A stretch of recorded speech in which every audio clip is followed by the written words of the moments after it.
In the vast tapestry of history, few eras evoke as vivid an image of social mores and punitive measures as the Victorian age.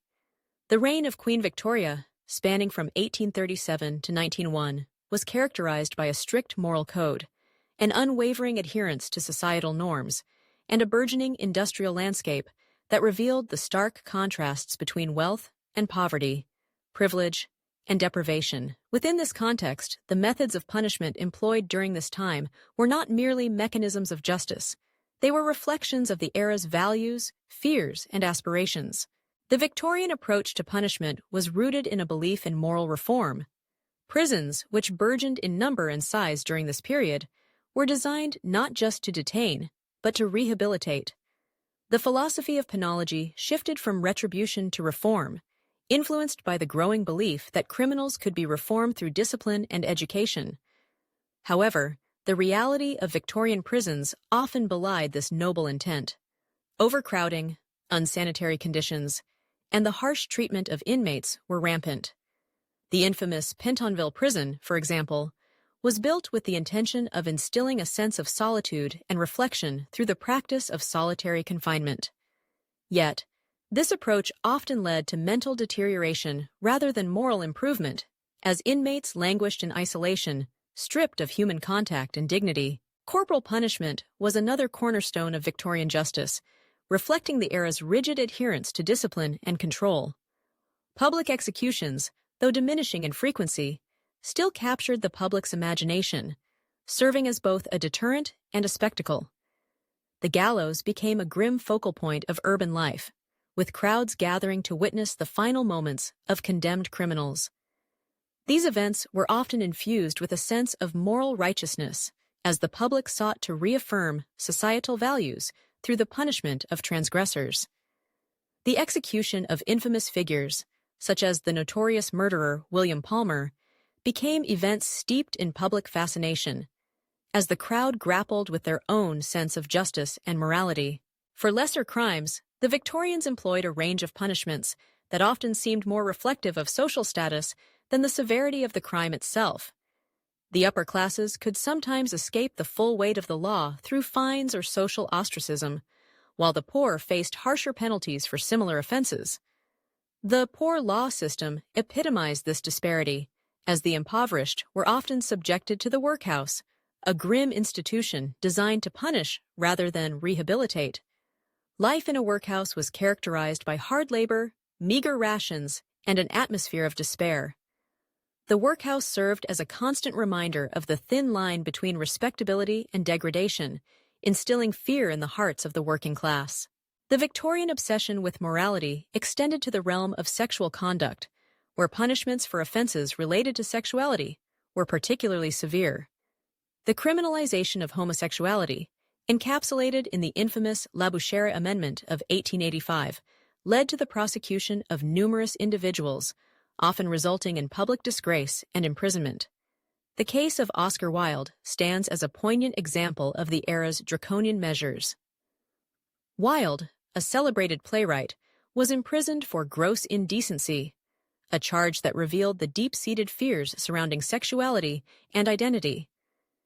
His trial and subsequent incarceration sparked debates about morality, art, and the nature of punishment, highlighting the tensions between societal norms and individual expression. In addition to legal punishments, the Victorians also employed social ostracism as a tool of punishment. The concept of reputation was paramount, and an individual's standing in society could be irrevocably tarnished by scandal or wrongdoing. The shunning of individuals who had fallen from grace served as a powerful deterrent against moral transgressions. Scandals involving prominent figures often led to public outcry, as the community rallied to uphold its moral standards. The case of the fallen woman became emblematic of this phenomenon, where women who strayed from societal expectations faced harsh judgment and exclusion. The stigma attached to such women was profound, often leading to a life of poverty and despair, reinforcing the notion that punishment extended beyond the legal system into the very fabric of social life. The Victorian fascination with punishment also found expression in literature and popular culture. The works of Charles Dickens, for instance, often depicted the grim realities of the penal system, highlighting the struggles of the poor and the failings of a society that prioritized punishment over compassion. In novels like Oliver Twist, Dickens illuminated the plight of children subjected to the workhouse system, evoking empathy and outrage among readers. Similarly, the sensationalist press of the time thrived on stories of crime and punishment, shaping public perception and reinforcing societal norms. The true crime narratives that captivated audiences often served to both entertain and moralize, reflecting the complex interplay between justice and societal values. As the Victorian era drew to a close, the harshness of its punitive measures began to be questioned. Reform movements gained momentum, advocating for more humane treatment of prisoners and the abolition of corporal punishment. The latter part of the 19th century saw the emergence of progressive thinkers who challenged the status quo, arguing that punishment should focus on rehabilitation rather than retribution.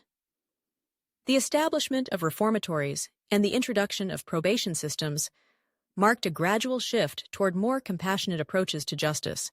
In retrospect, Victorian punishments serve as a mirror reflecting the complexities of human behavior, societal values, and the capacity for both cruelty and compassion. The era's legacy is a testament to the ongoing struggle between the desire for order and the need for understanding, a dialogue that continues to resonate in contemporary discussions about justice and morality. The Victorian age, with its intricate web of laws, social norms, and punitive practices, remains a powerful reminder of how society grapples with the concepts of right and wrong, punishment and redemption.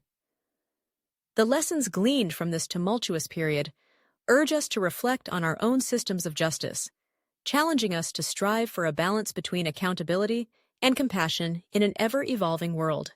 Thank you for watching. See you next video. Please subscribe if you liked this video.